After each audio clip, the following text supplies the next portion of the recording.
Brought to you by V-Guard. Super prime time સાથે હું છું અક્ષય। રાજપૂતોમાં આક્રોશ સતત વધી રહ્યો છે અને એટલા માટે બુલેટિનની શરૂઆત કરીશું આક્રોશની આગથી।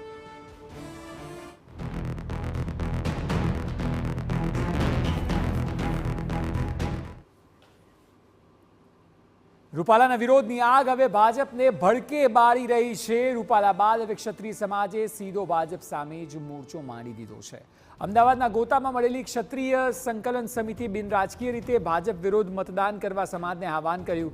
એક દિવસ બાદ એટલે કે મંગળવારથી ક્ષત્રાણીઓના પ્રતિક ઉપવાસ આંદોલનમાં અન્ય સમાજની બહેનો પણ જોડાશે તેવો દાવો કરવામાં આવ્યો, જેમાં માલધારી, ક્ષત્રિય ઠાકોર અને અન્ય સમાજની બહેનો હશે। તો અલગ અલગ સંસ્થાના બે આગેવાનોએ ક્ષત્રિય સમાજની લડાઈને ટેકો આપવાનો પણ સમિતિના સભ્યોએ દાવો કર્યો। દાવો એ પણ છે કે 30 કરતાં વધુ સંગઠનોનો ક્ષત્રિય સંકલન સમિતિના સમર્થનમાં છે। તો સંકલન સમિતિએ જાહેરાત કરી છે કે હવે રાજ્યના અન્ય વિસ્તારોમાં મહાસંમેલનો કરીને મતદારોને ભાજપ વિરુદ્ધ મતદાન કરવા માટે જાગૃત કરાશે।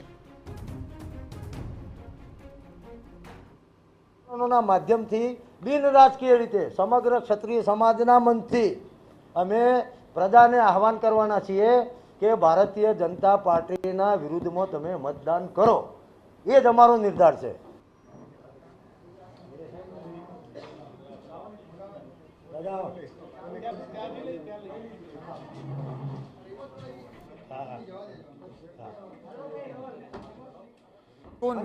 ધર્મરથ ગુજરાતના ગામડે ગામડે ફરશે અને આંદોલનને વધુ વેગવંતુ બનાવવાની સાથે ભાજપ વિરોધી મતદાન માટે લોક જાગૃતિ લાવવામાં આવશે।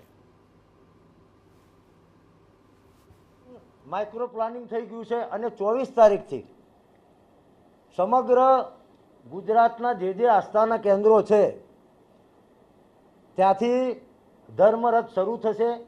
એની મંજૂરીની પ્રક્રિયા પણ અમારા જિલ્લાના આગેવાનો એ જે તે સક્ષમ ઓથોરિટીને લેખિત સ્વરૂપે આપી ચૂક્યા છે। Brought to you by V-Guard.